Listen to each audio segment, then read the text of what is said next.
माघ मास महात्म अथ तृतीय अध्याय।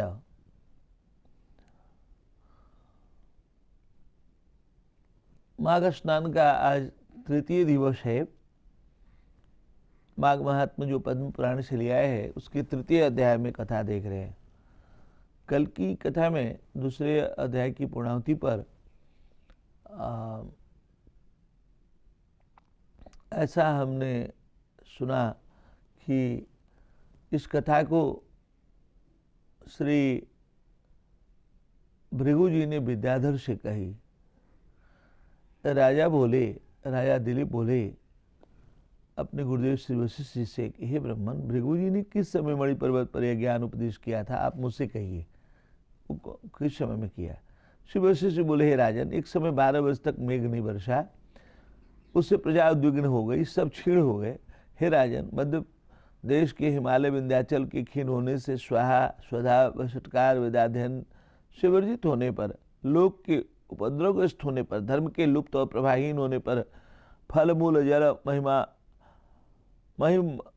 महिमंडल के शून्य होने पर, विंध्य पर्वत रेवा के तटवर्ती होने के कारण वृक्षों से आच्छादित था, वह तब महर्षि भृगु शिष्यों सहित वहां से चलकर हिमालय को चले गए।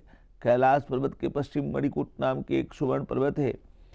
नीचे श्वेत स्फटिक, मध्य में नील शिलाओं से युक्त विभूति से सबोर से शुभ नीलकंठ पारावत के समान शोभित हो रहे हैं।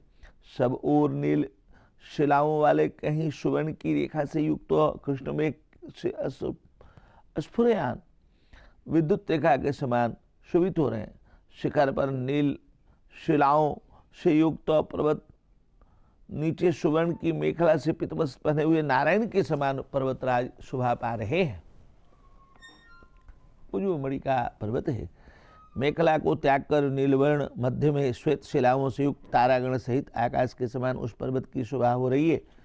अपने शरीर से शोभायमान दिव्य औषधियों से दीप्त, दूसरे चंद्रमा के समान बहुत प्रकाशमान, आदित्यकाओं में किन्नर कीचक गान करते, रंभा पत्रपातकाओं से वह पर्वत सदा सुशोभित होता है। हरित वर्ण के उपल वैदूर्ण मणि पद्मराग श्वेत प्रस्तर श्वेत किरण मंडल से इंद्रधनुष के समान शोभयामान, संपूर्ण धातु युक्त सुवर्ण एवं अनेक प्रकार के रत्नों से शोभयामान, अग्नि ज्वाला सदृश उच्च सिंगों से सबूर सुशोभित और वेष्टित हो रहा है। उसके प्रांत भाग में तृण युक्त शिलाओं पर काम पीड़ित विद्याधरी अपनी पत्नी के साथ शयन करती। अंतर्वायु को रोकने वाले, क्लेश जीतने वाले विरागी जन उसकी गुफाओं में निरंतर ब्रह्म का ध्यान करते। हाथ में रुद्राक्ष माला धारण किए अर्ध उन्मिलित नेत्रों से सुंदर गुफाओं में सूजी का ध्यान करते।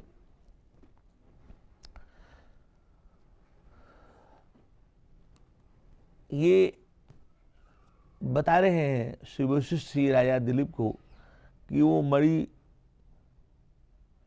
पर्वत पर जो भृगु जी ने विद्याधर को संबोधित किया, इस कथा को सुनाई, तो वो मणि पर्वत कहाँ है। तो मणि पर्वत का वर्णन कर रहे हैं कि एक तरफ तो विद्याधरी अपनी पति के साथ शयन कर रही है, दूसरी तरफ अंतर्वायु को रोकने वाले, क्लेश जीतने वाले विरागी जन उनकी गुफाओं में ब्रह्म का ध्यान कर रहे हैं। हाथ में रुद्राक्ष माला लिए सिद्धगण अर्ध उन्मिलित नेत्रों से सुंदर गुफाओं में शिव जी का ध्यान कर रहे हैं।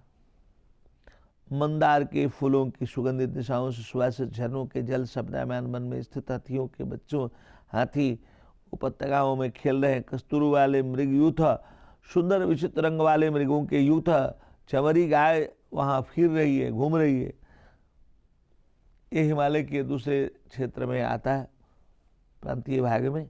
विचित्र स्वपादों से युक्त चकोर कोकिल शब्दों से व्याप्त है। राजहंस मनुष्य सदा रमणीय देवता गोयक अप्सराओं से व्याप्त है। राजा बोले, हे भगवान, यह पर्वत अनेक आश्चर्य और शुभ सिद्धियों से युक्त कितना लंबा कितना चौड़ा है। ऋषि बोले, 36 योजन ऊंचा है, मस्तक पर 10 योजन चौड़ा है, विस्तार में मूल रूप से 16 योजन वाला है। हरिचंदन मंदार आम वृक्षों से सुशोभित देवदार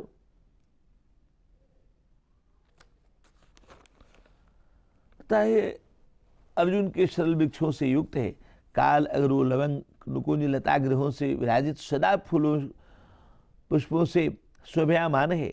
इस मनोहर पर्वत को देखकर दुर्भिक्ष पीड़ित भृगु जी वहीं निवास करने की इच्छा करने लगे और उस मनोहर पर्वत की कंदराव वनों में भृगु जी बहुत काल तक तप किए। देखिए, एक तरफ तो विद्याधरी अपने विद्याधर के साथ शयन कर रही है, दूसरी तरफ वहां पर लोग शिव का ध्यान कर रहे हैं, ब्रह्म का ध्यान कर रहे हैं और भृगु जी वहां तप करने को ले गए। वास्तव में ये जो काम का प्रसंग है, बिना काम ऊर्जा के भजन उजन नहीं होता है। ऊर्जा तो मूल में जो रॉ हैंड है, वो जो मूल ऊर्जा है वो काम है, तो उसको भी दिखाना मतलब बैलेंस होने के लिए। और वातावरण, कोई आदमी ये सोचे कि बिना काम के हम भजन कर लेंगे, नपुंसक भजन नहीं करते हैं, लेकिन काम का संदर्भ है, वहां काम भी विराजमान है और राम भी विराजमान है, जीव भी और शिव भी दोनों विराजमान है। तो हम एक ही संदर्भ में दोनों घटित हो रहा है। वो मणि पर्वत है और वहाँ वह ऊंचाई है, चेतना की वह ऊंचाई, चेतना की वह चमक, यहाँ पे काम राम दोनों एक साथ घटित हो रहा है और उन दोनों में हार्मोनी है, कोई किसी को छेड़ नहीं रहा है। ये जो स्थिति है, इसको समझना बहुत जरूरी है। ज़्यादातर लोग जो रामानंदी होते हैं, जो भजनानंदी होते हैं, वो विषयी लोगों के प्रति बड़ा हीन भाव रखते हैं, इसीलिए उनका भजन उच्च कोटि का नहीं हो पाता है, फिर उनका माघ स्नान संभव नहीं हो पाता है। फिर वो माघ स्नान संभव तभी होगा जब आप उसको स्वीकृति प्रदान करेंगे। तो भृगु जी इस खूबसूरती को जान करके वहाँ भृगु जी खुद ही कुछ दिन निवास करते हैं और बहुत काल तक, कुछ नहीं बहुत काल तक वहाँ पर उनने तप किया। और फिर कैसे उनने विद्याधर को उपदेश किया, उसको अगले अध्याय में देखेंगे। बोलिए श्यावर रामचंद्र की जय।